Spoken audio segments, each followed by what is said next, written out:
you don't make sense to us. I'm not giving you the answers. Go Google them. What's the difference between me and a YouTube video? We have identified an issue with the instructional methods that we have. Teaching was the responsibility of the teacher. What's the point if they're not receiving it? It's just about making sure that the receiver is actually receiving it. The learners hadn't learned. Let the learners do the teaching. Like, you're telling me to be the instructor and the learner.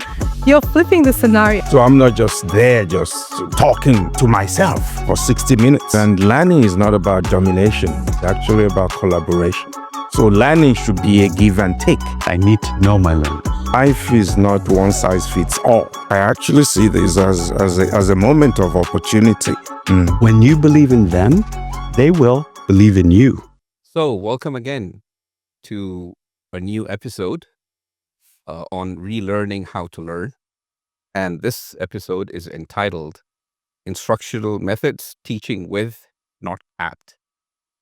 We have with us, once again, our team, Dr. Rob from VCU, Dr. Akin from Georgetown, and the VCU alumna, Aya Zaina. I'd like to welcome you all.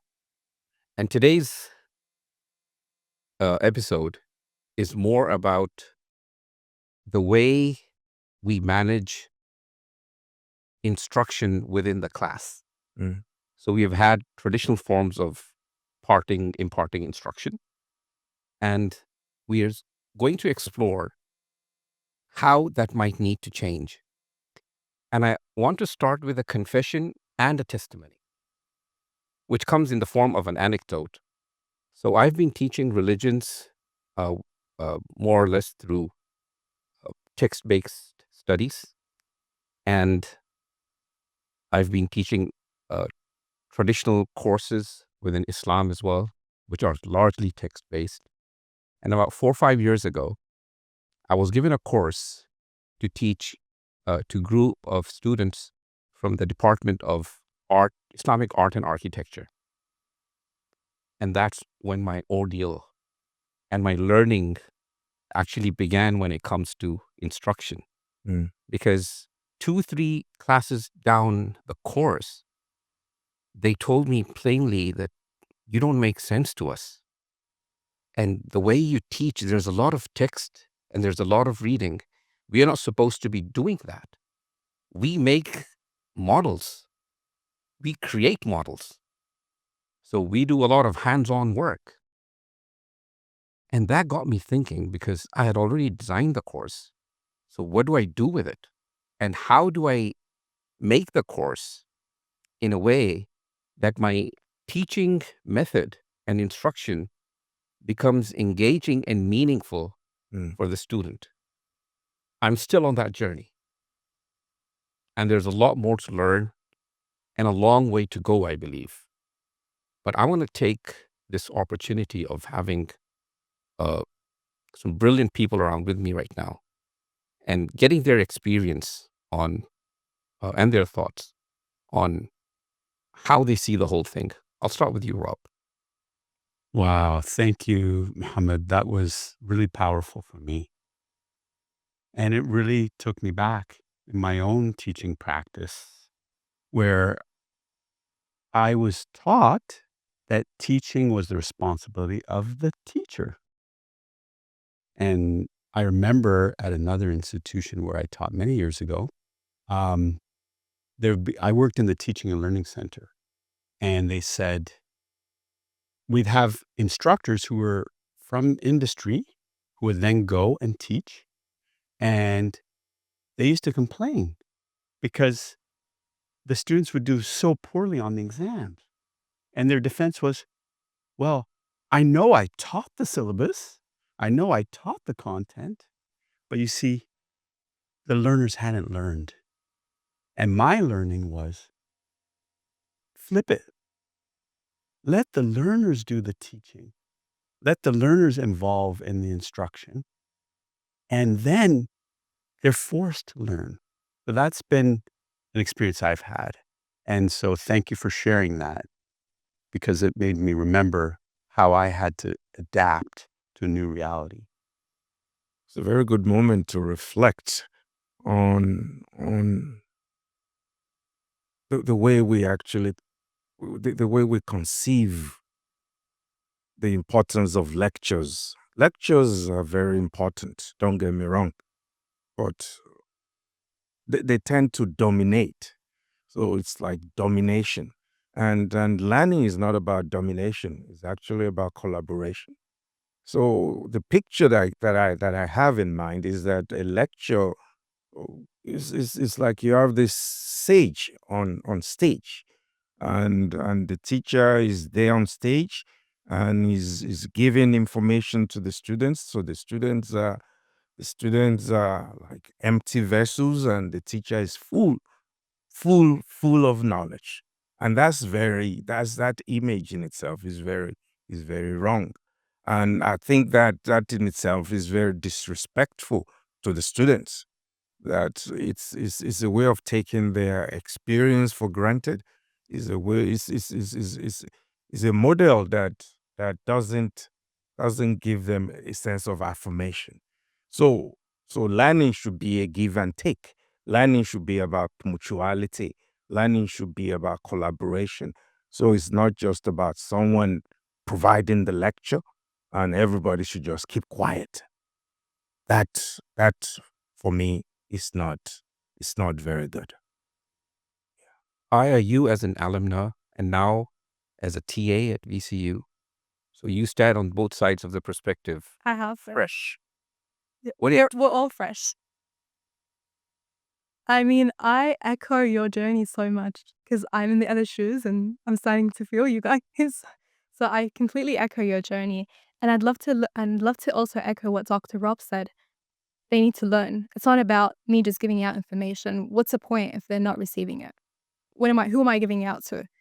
And then it takes me to the point of an example. So we're saying lectures. And what I can think of is presentations. Presentations are one of the most used tools. I mean, they're everywhere in all disciplines, in all formats. And they're effective. They're short, they're sweet, they tend to be more visual, and they synthesize. But why does it still not come across? And I think it's because within presentations themselves, they have to be creative. It doesn't have to be visual, but it can be creative in an incentive way to give the audience or the learners incentive to react to it, to speak about it, to engage with it, whether it's through having a question in there, whether it's just flipping the story of what a presentation looks like and having them being part of a presentation as seeders. I mean, just throw it out.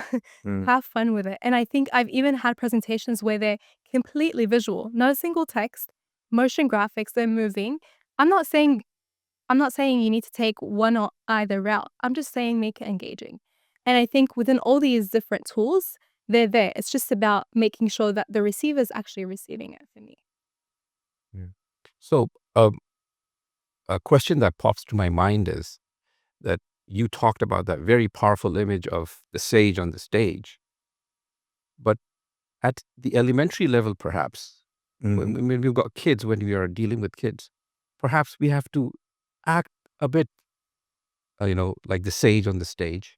And then when the kids have grown up and they've started learning and they're able to realize things and make decisions on their own, perhaps we can engage them in this learnerization process. Thank you very much for that. So what I'm hearing right now is that we have identified an issue with the instructional methods that we have. What would be one strategy that you would want to follow to improve the situation? I think for me, it's really been about engagement. Who is doing the delivery and how and with what intent? And the simple answer for me is the more that I can get my learners to create the teaching or the instructional content, the more powerful it is. And I use debates, I use drama, I use group presentations, and I also use interviews.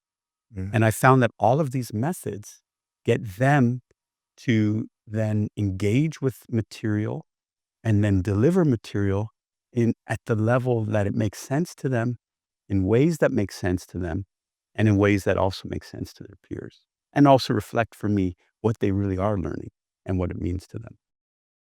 So those are my thoughts. Aya, when you were responding to the previous question, you actually went into some of the strategies.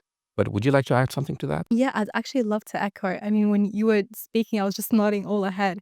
And I think that you coming in before a classroom to set that intention on what am I really getting out of it, I think that's honestly essential.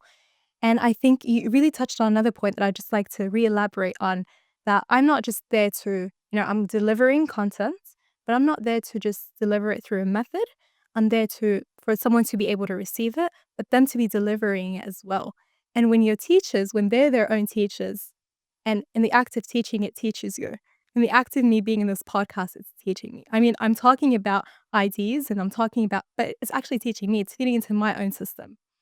And I think that's just around like a really bigger cycle of how that looks like for me, and how I know students or learners or even in my own capacity, I'd be like, you're just giving me more work. You're telling me to be the instructor and the learner. You're flipping the scenario. And I think it's a flip side for both. I think there's responsibility for both. Just as much as we're telling them to take initiative, we're telling the instructor to give us much guidance, examples. Again, show don't tell on both ends. But yeah, that's kind of my perspective on that issue. Dr. Hakim? Yeah, Dr. Rod has mentioned some approaches that are very helpful, very, very good approaches. But I can also add to that for me, I think the dialogical approach works well for me. So I teach for maybe 10, 15 minutes. I pose a question. And this is a period, this is a moment for students to talk to one another, talk and think and reflect about what we're talking about.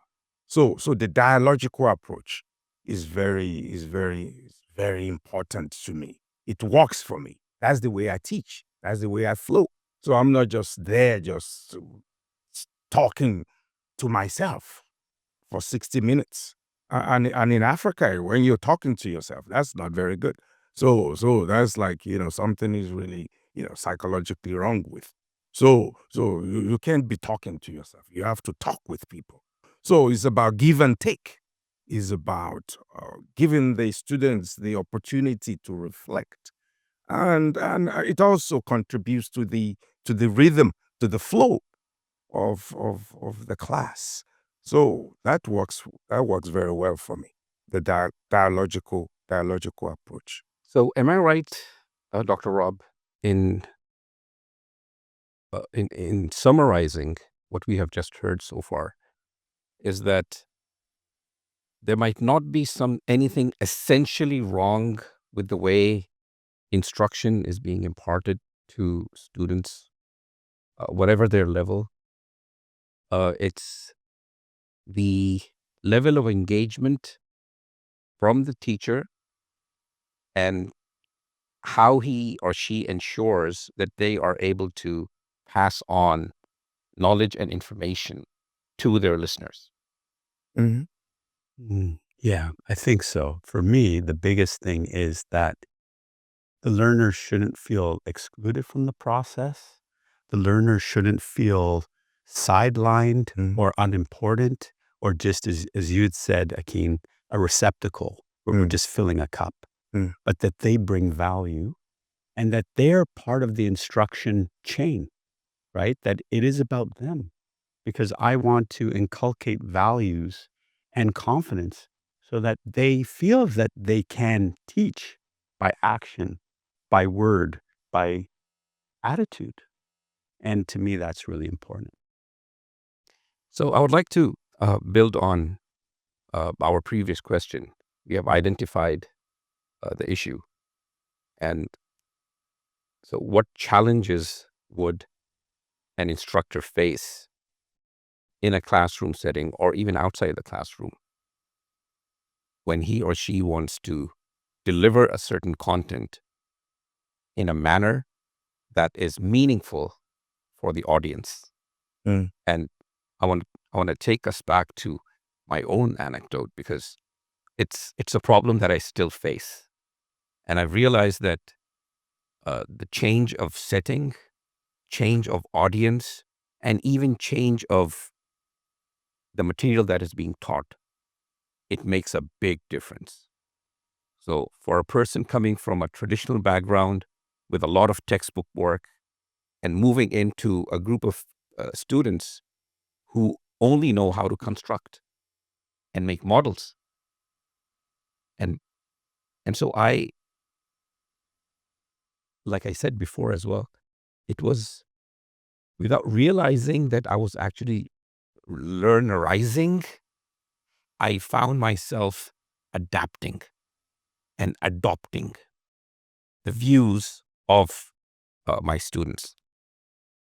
I would like to ask Dr. Rob with you, if you were faced with such a situation, how would you respond to it?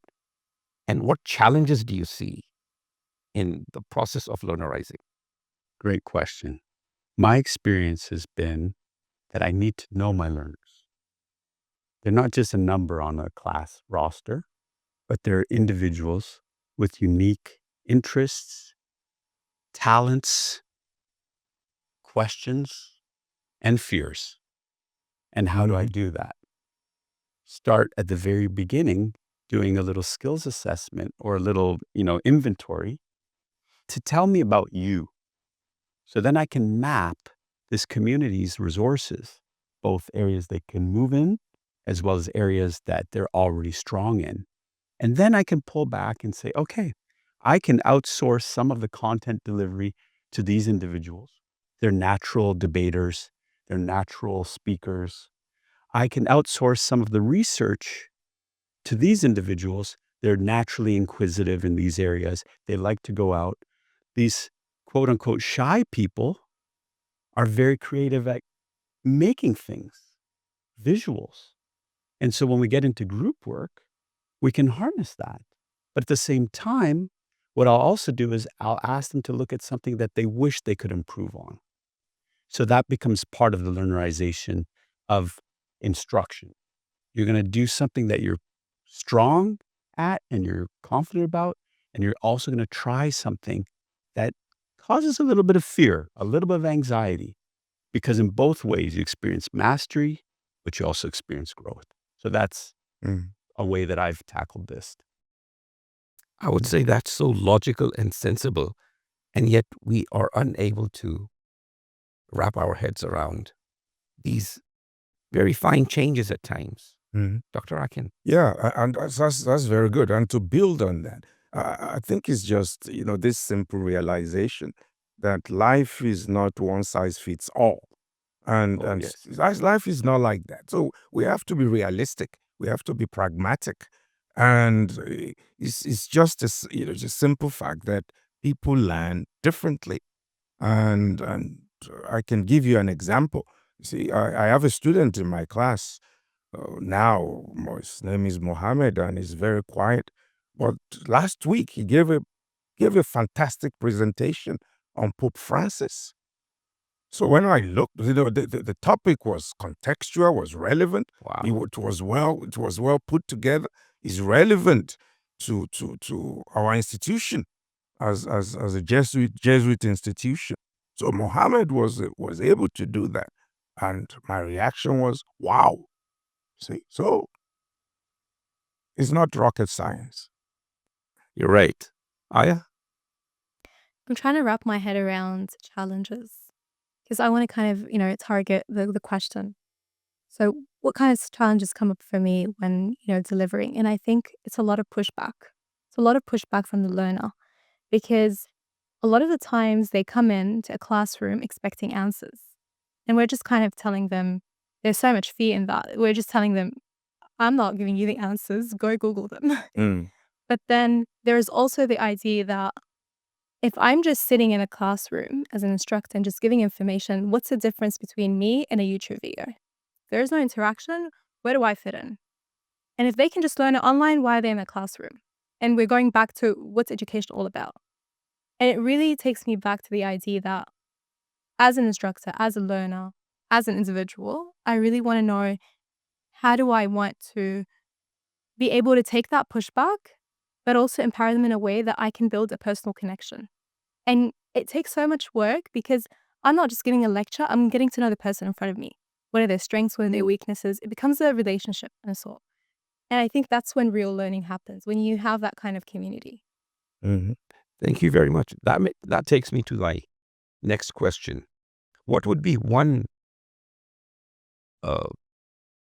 thing that you would change, that you would do to ensure that your instructional method is learnerized?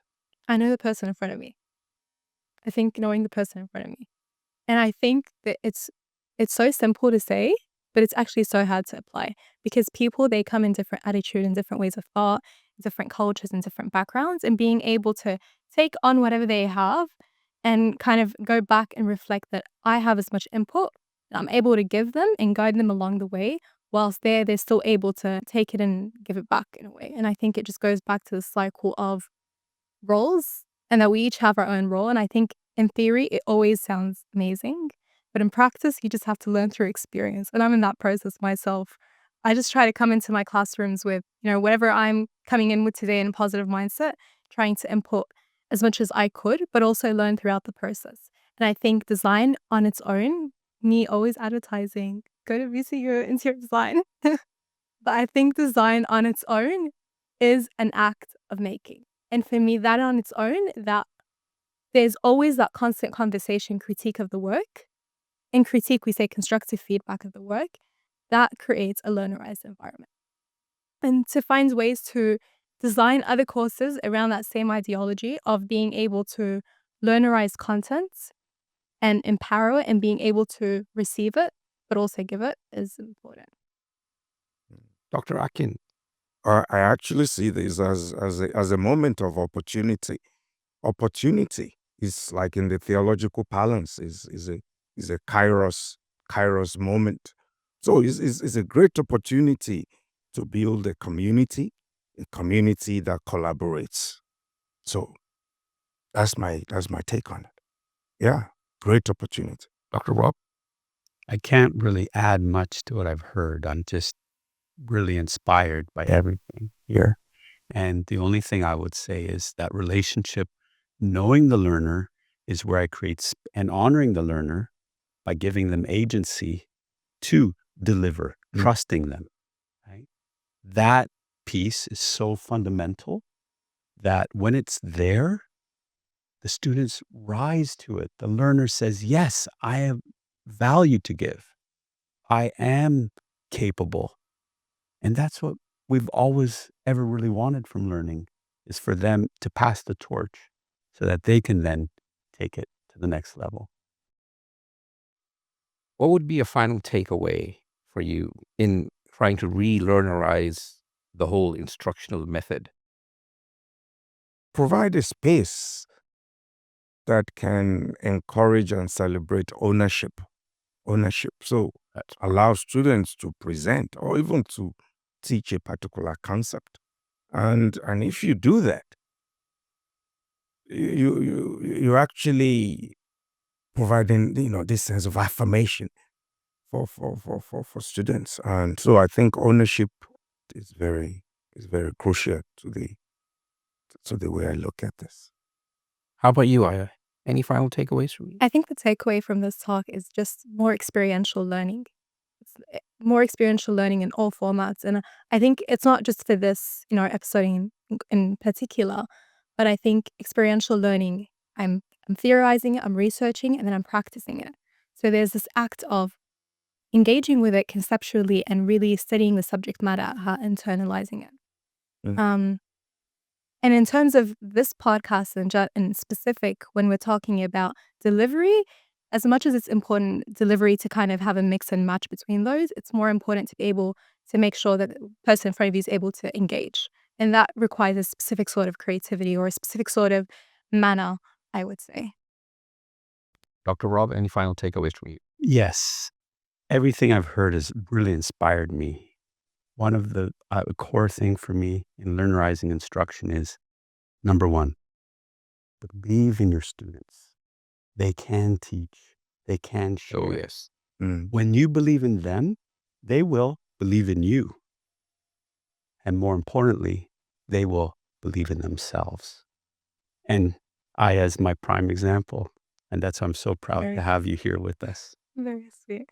Very mutual. Thank you very much. What I gather from this is that learnerizing instruction is moving from performance to participation. It's about believing. It's about creating space. It's about delivery and raising the level of engagement, both on the side of the so-called teacher and the learner. Although in the learnerizing experience, we are all learners. I'd like to thank you all for your input, for your thoughts, and let's meet for the next episode sometime soon. Thank you. Yeah. Inshallah. So, bye.